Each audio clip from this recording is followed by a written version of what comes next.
A very good morning to my dear student. After long days, we are back to our class.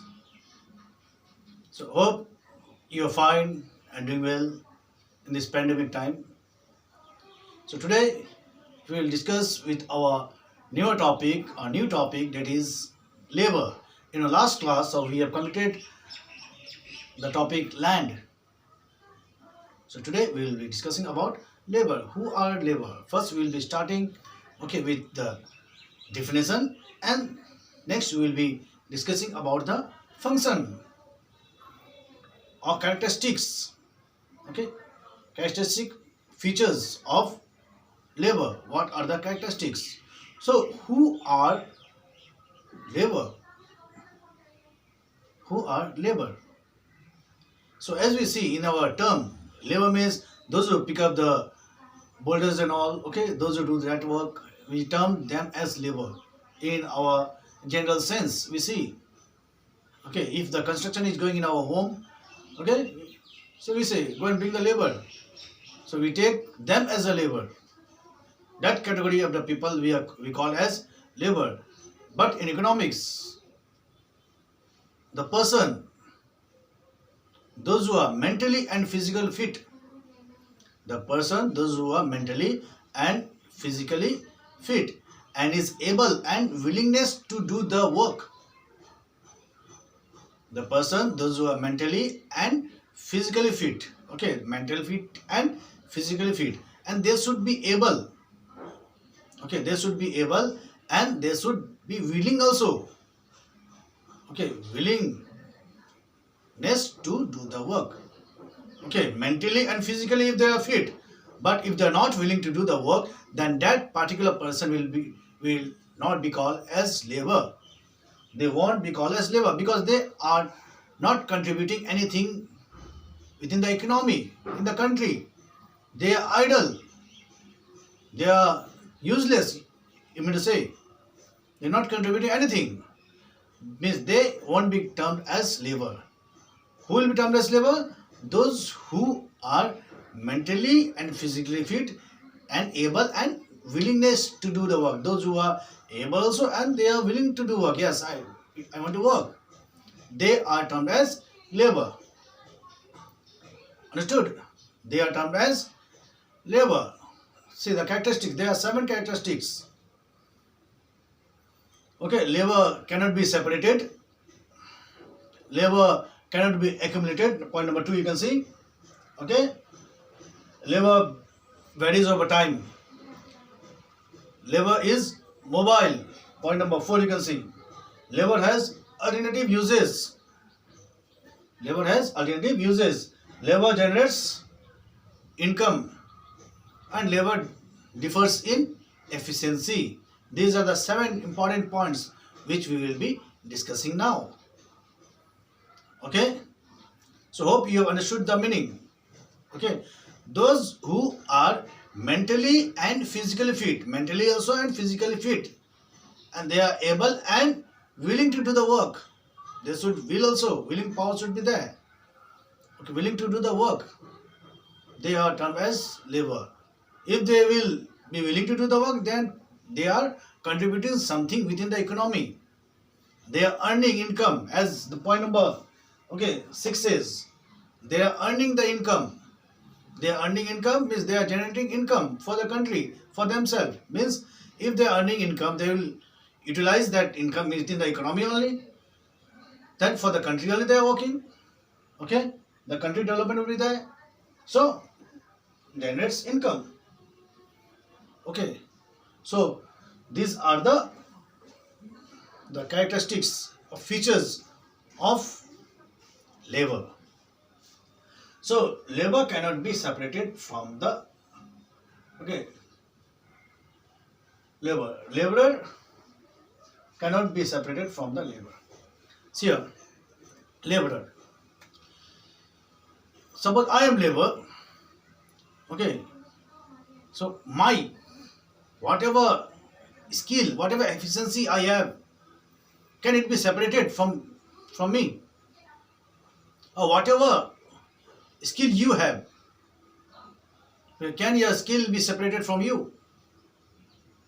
Okay, can it be departed? No, it can't be done. So wherever the lever goes, lever carries its intelligence with it. Lever carries its skill with them only. It cannot be separated. If you see a doctor, can you separate doctor from his job? Whatever skill he has, the doctor has. Take the example of engineer. Can you separate the work of engineer, the knowledge of engineer from the person? No. Though you can separate the tools, you can separate the tools, whatever tools the particular person is carrying. But with him, whatever the knowledge he has, it can't be separated. So laborer always carries its skill with them. Okay, this is the point number 1. Okay, next point number 2. Labor cannot be accumulated. A person or the entrepreneur cannot accumulate labor, cannot gather a labor. Why? Money power is there, everything can be gathered. No, it is wrong. Though money power is there, but labor is perishable.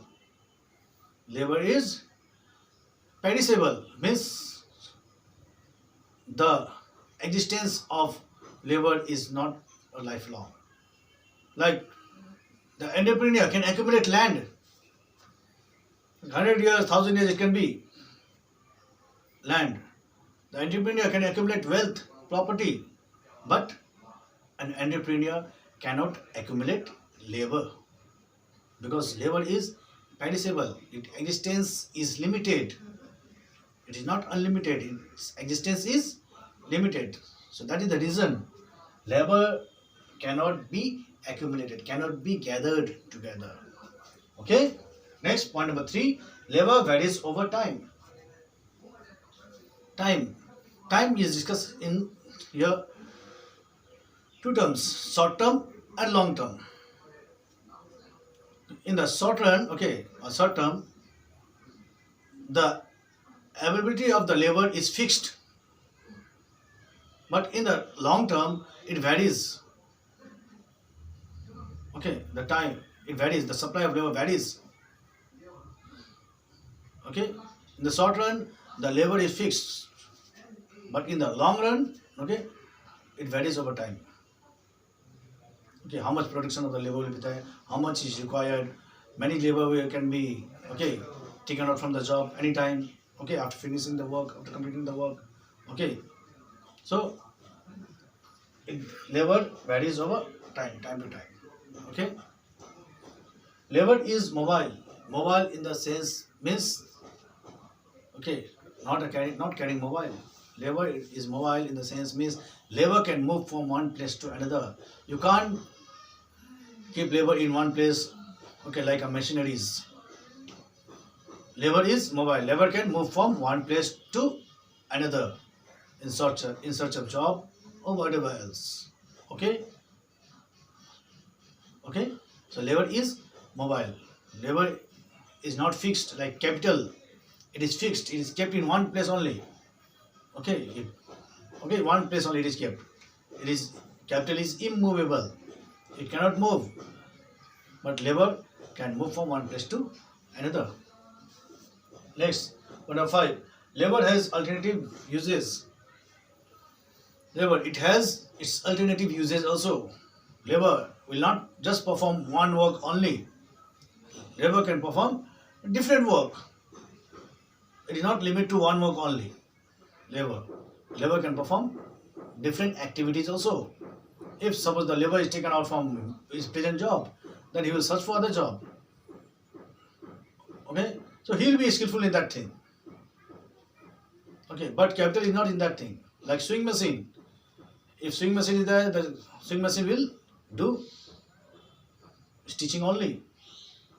But labor can be used in different lines of production also.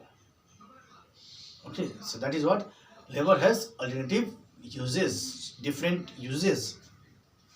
Next, point number 6. Labor generates income. labor, it generates income. Labor generates income, as I have told. Okay, wherever the labor work, it works for some motive, that is earning motive. Without any money, labor will not work. Labor will leave the job.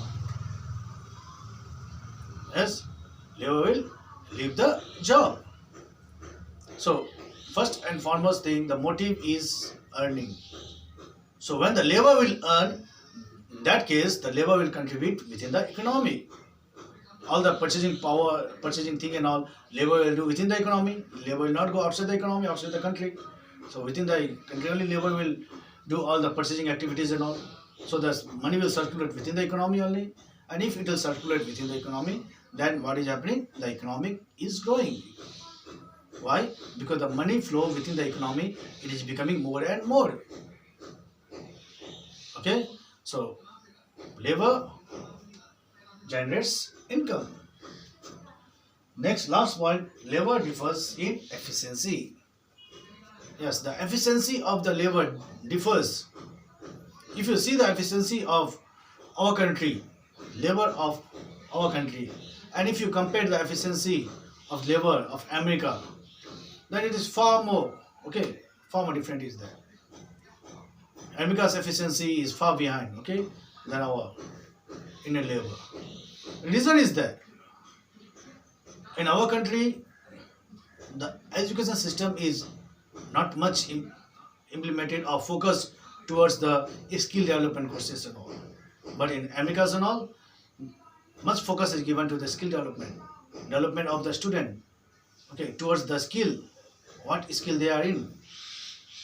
Okay, so recently the government has changed the pattern, education pattern. In that pattern, okay, after class 6 only, the student can choose the skill development courses. The government is giving importance. Okay, so let's hope for the best. If it will be implemented, then it is good for the student. Okay, they can choose their own skill. They can be the part of the country, progress of the country. Okay, so the efficiency of our Indian worker is lacking behind as compared to the efficiency of the America and other developed countries. So through education and through better skill development courses, the skill of the labor can be enhanced within our economy, within our country. Okay, so this is what, okay, is there in today's syllabus. Labor, mentally and physically fit, able and willingness to do the work. Labor, and these are the 7 points. Hope you have understood whatever is taught. Thank you for attending today's class.